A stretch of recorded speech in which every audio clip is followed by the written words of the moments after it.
What's up, legends? Welcome to Breakdown, your ultimate source for everything football starts right here. Let's roll. Diaz stuns the Bernabéu. Pure silence in Madrid. Watch Kompany's reaction. Lucho sets the pitch on fire. It was the heavyweight clash, Real Madrid versus Bayern, a final before the final. Kompany didn't hold back, unleashing Harry Kane, Olise, and Luis Díaz to lead the charge. Madrid answered with Mbappe, Vinicius, and Gula. Before kickoff, Lucho shared a moment with his old Liverpool teammate, Alexander-Arnold. Just before the opening whistle, Díaz kisses the ball, his signature good luck charm. The match exploded with insane pressure. Both giants were hunting for blood early. Díaz haunted the wing, constantly pushing the line and trying to spark the offense. But he was locked down tight. He also put in the dirty work, tracking back to support his defense. Then came the 41st minute. Díaz buries a beauty, silencing 80,000 fans at the Bernabéu. A clinical team play. The Gauchero takes a pinpoint Gnabry pass and slots it into the far corner, leaving Lunin helpless. Absolute magic from Lucho. He's proving he's elite. You could hear a pin drop in Madrid. Even when things weren't going his way, he stepped up when his team needed him most. His teammates mobbed him like they'd just clinched the title. Kompany kept his cool with plenty of time left, but Díaz had already restored the group's confidence. Then, the second half. Harry Kane strikes just 20 seconds after the break, leaving Lunin in shock. Mbappe clawed one back in the 74th, but it ended 2-1. Lucho hunted for a brace, even attempting a wild bicycle kick that just wouldn't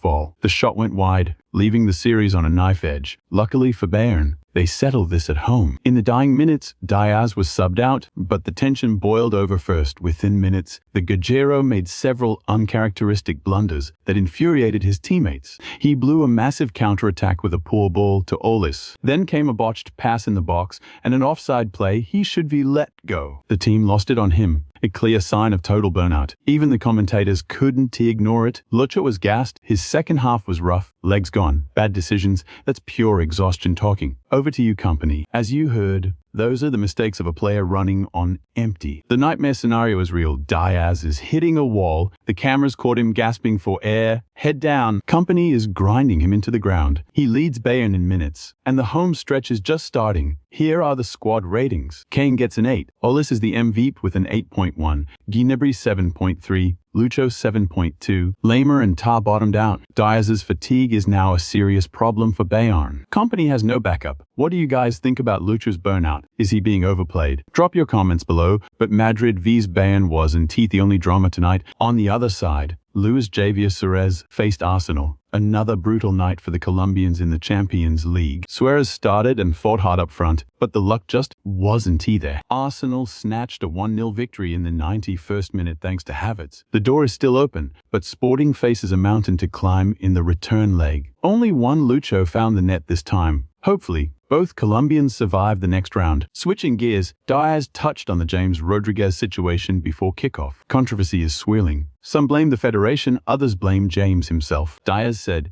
James looked rough after the game. He felt terrible, maybe food poisoning. I don't have the details, but I hope he recovers fast. He is our captain. He'll do whatever it takes to help the squad and keep us locked in. He lives to play. Lucho just broke the silence. James collapsed in the locker room right after the France showdown. He's demanding one thing now: total recovery and proper rest. The star needs to grind with his club and find that elite form again. He'll make the World Cup, but the rumors in America have been absolute chaos. Major outlets were claiming he was battling a life-threatening condition. Minnesota just killed the rumors, reporting on that March 29th international clash. James hit a wall, suffering from severe dehydration that spiraled out of control. 24 hours later, specialists realized how dangerous the situation really was. The official verdict: a brutal case of systemic dehydration. By March 31st, he was rushed to the hospital for emergency fluids and monitoring. He's finally been discharged, but he's under 24/7 medical watch at home. That was the first bombshell. The club followed up with even more details. He returned to the facility on Monday, April 6th, for a strictly supervised workout. His comeback depends entirely on how his body handles the medical staff's protocols. Here is the bottom line: the Loons are prioritizing his health and privacy over everything else. Doctors categorically deny any evidence of muscle breakdown